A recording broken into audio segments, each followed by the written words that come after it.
Il existe des troupeaux entiers d'ânes sauvages en Asie qui parcourent les steppes, les déserts et les demi-déserts rocheux de ce vaste continent. Là-bas, la principale menace naturelle pour les ânes est le loup. L'objectif de la caméra des chercheurs capture souvent des scènes spectaculaires de loups et d'ânes qui se traquent et se battent. Ces combats sont épiques et tendus car les prédateurs agissent de manière très coordonnée et efficace. Ils se rassemblent en groupes de chasse assez importants et ont l'habitude d'agir très sérieusement. Les chasseurs expérimentés semblent se rendre compte que les ânes ne sont pas des proies faciles. Les chasseurs carnivores poursuivent tout un troupeau d'ânes en essayant d'éloigner les individus faibles et âgés, ainsi que les parents accompagnés de jeunes ânons. C'est une tactique typique des loups, mais ce qui est atypique, c'est la cohérence avec laquelle les ânes opèrent. Les prédateurs doivent poursuivre les ongulés pendant un temps particulièrement long pour éloigner un individu du troupeau. Les ânes ne paniquent pas, ne se dispersent pas dans différentes directions. Bien que l'entraide féroce et désintéressée entre ânes adultes non apparentés soit rare, ils font néanmoins preuve d'une étonnante fermeté de caractère face à ce dangereux prédateur. Les ânes montrent également la dureté de leurs sabots. Au cours d'une poursuite, un âne solitaire n'essaiera pas de jouer les héros et tentera de s'échapper de la poursuite. Il est incroyablement résistant, mais les loups le sont aussi.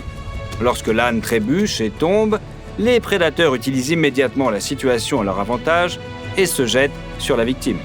Mais l'âne répond immédiatement au loup, le plus proche, par un coup de sabot écrasant à la mâchoire. Cela refroidit l'ardeur de tout le groupe et donne à l'ongulé quelques secondes pour se relever. Mais les ânes sont surtout connus pour leur entêtement, qui est leur trait le plus expressif, caractéristique de la plupart des individus de l'espèce. Si un âne ne veut pas partir, il ne partira pas. Il est très difficile de le faire agir contre sa propre volonté, que ce soit par la caresse ou par la force. Mais vous allez voir maintenant d'où vient ce trait de caractère chez ces ongulés. Les loups poursuivent un âne isolé et l'encerclent.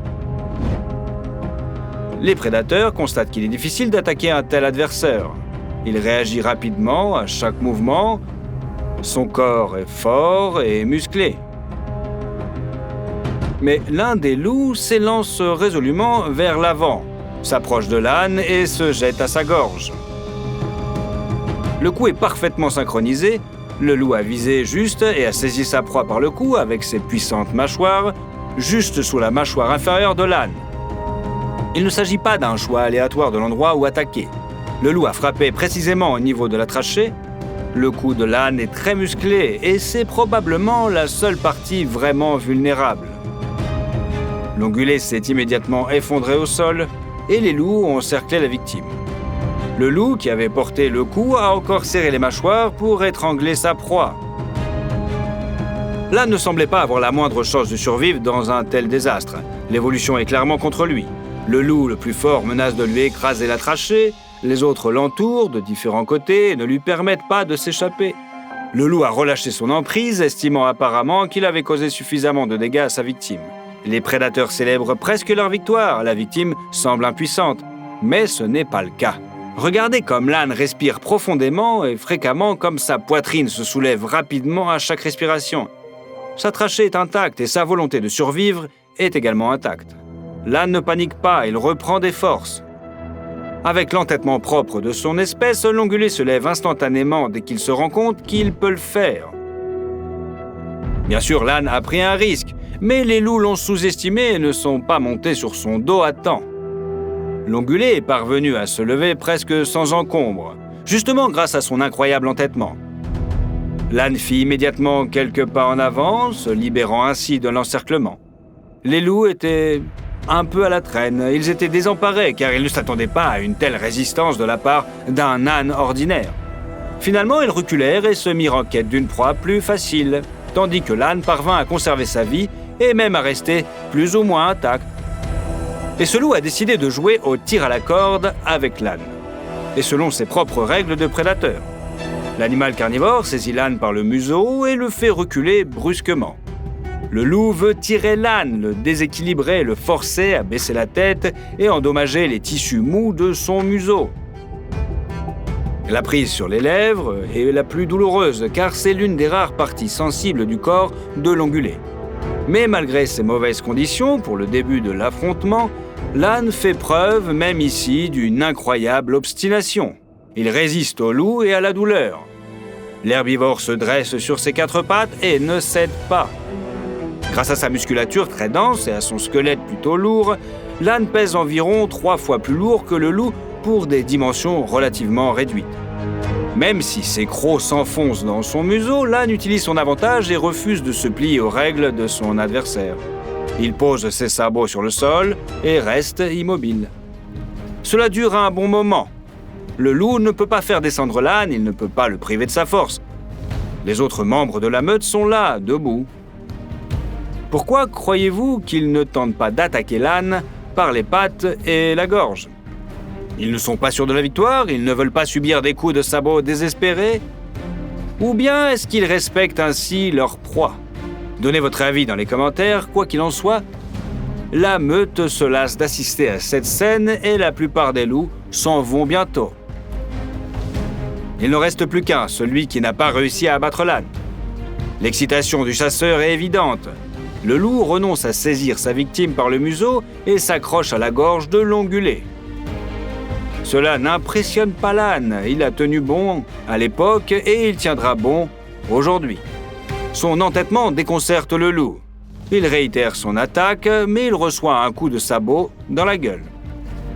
Finalement, il se lâche de cette confrontation et le loup s'en va. L'âne a vaincu toute une meute de loups à force d'endurance et d'entêtement. Même les élans, qui ne pèsent qu'un peu moins d'1 tonne, ne peuvent pas se vanter de tel exploit.